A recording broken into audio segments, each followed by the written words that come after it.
professeure à l'Université du Québec à Chicoutimi en apprentissage de la lecture et de l'écriture. Cette année, dans le cadre du Consortium régional de recherche en éducation, j'ai le bonheur, le privilège de mener un projet avec une douzaine d'enseignantes de la commission scolaire du Pays des Bleuets qui sont intéressées à revoir, en fait, transformer leur pratique d'enseignement des stratégies de lecture dans leur classe du primaire. Donc,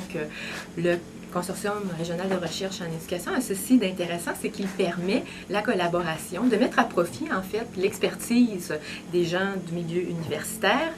et de collaborer avec les gens, de faire un maillage, en fait, d'expertise entre les gens du milieu universitaire et les gens du milieu scolaire. Donc, les avantages, je pense, sont autant pour les enseignants que pour les chercheurs, puisque les éléments plus théoriques nourrissent la pratique et la pratique nourrit aussi la théorie. Je pense qu'il est important, dès le départ, quand on met en place un projet comme ça avec les enseignants, je pense que c'est important de bien leur faire voir la valeur de leur participation au projet de recherche et bien camper leur rapport à ce projet-là. Ce que j'ai tenté de faire cette année avec les enseignantes, c'est que dès le début, dès notre première rencontre, j'ai essayé un peu de leur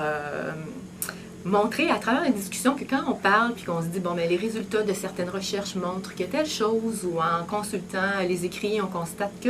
bien, que leur faire prendre conscience du fait que quand on cite d'autres recherches, mais finalement, ce sont des enseignantes comme ces enseignantes-là, comme elles, en fait, qui participent à des projets et qui permettent de faire en sorte que les choses avancent et qu'on transforme nos pratiques. Donc, j'ai essayé vraiment de valoriser leur participation et de faire en sorte que elles s'engagent dans le projet, bien qu'elles étaient déjà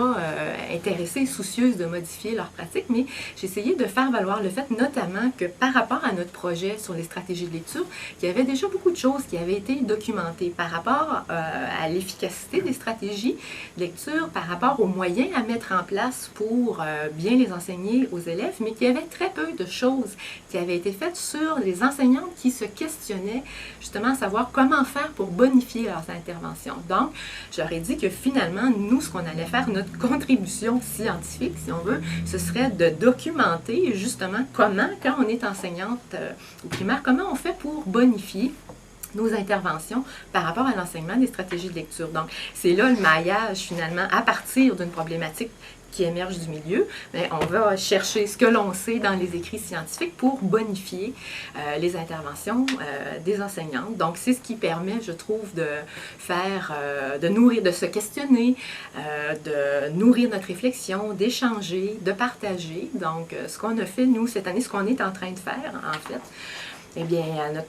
on a 3 journées de développement professionnel. Dès notre première journée, suite à ce qu'on avait vu,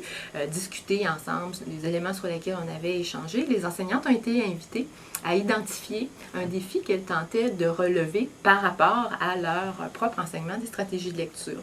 Donc, elles sont parties dans leur milieu avec leurs défis. Elles devaient consigner les moyens qu'elles avaient mis en place pour relever ce défi-là. Et lors de notre deuxième rencontre qui a eu lieu la semaine dernière, on est revenu sur ce défi, sur les défis des enseignantes. Ça a été vraiment une belle tribune, finalement, pour permettre aux enseignantes de réfléchir sur leur pratique, de réfléchir de façon individuelle, mais aussi d'une façon collective, où chacune peut enrichir le propos, les pratiques des autres en se disant, mais moi, dans ma classe, j'ai essayé telle chose, et mais tout ça, c'est mis en relation avec les plus récents résultats là, des données de recherche dans les différents domaines, comme nous, par exemple, c'est par rapport à la lecture. Donc, et peut-être aussi, je parlais tout à l'heure de l'importance de bien camper leur participation dans le projet. Je pense que pour bien faire prendre conscience aux enseignants de l'importance de participer au projet de recherche, il faut, comment je pourrais dire, revenir rapidement avec des résultats de recherche. Je pense que de dire que trop souvent, j'ai l'impression qu'on parle de projets de recherche, qu'on les invite à participer à des projets de recherche, mais qu'on parle très peu de recherche en cours de processus finalement, puis on fait très peu valoir les résultats. C'est sûr que c'est pas toujours possible, mais dès que c'est possible, le faire, de retourner des résultats rapidement, et je pense que ça peut avoir un effet de motivation, un effet d'entraînement. Si je reviens à ma propre expérience, la semaine dernière, lors de notre deuxième journée, je suis tout de suite revenue sur des résultats des résultats qu'on a pu présenter suite à ce qui avait été fait lors de notre première journée. Et je trouve qu'un commentaire intéressant d'une enseignante suite à la présentation et à l'explication des résultats, une enseignante qui disait qu'elle trouvait ça fun de voir que ça avait l'air scientifique. Donc, on a eu une belle discussion à savoir, pour mettre en contexte que nous, ce qu'on est en train de faire, ça n'a pas juste l'air scientifique, c'est scientifique. Et que suite à ça, on va pouvoir diffuser, puis je leur faisais part déjà que j'allais faire une communication dans un congrès au printemps, suite à ce qu'elles avaient déjà fait, ce qu'on avait déjà commencé à faire. Et j'ai comme eu l'impression que ça leur... Elle voyait bien la pertinence de participer, de s'engager. Donc, je pense qu'un des atouts qu'on aurait à faire valoir, justement, on parle de l'importance de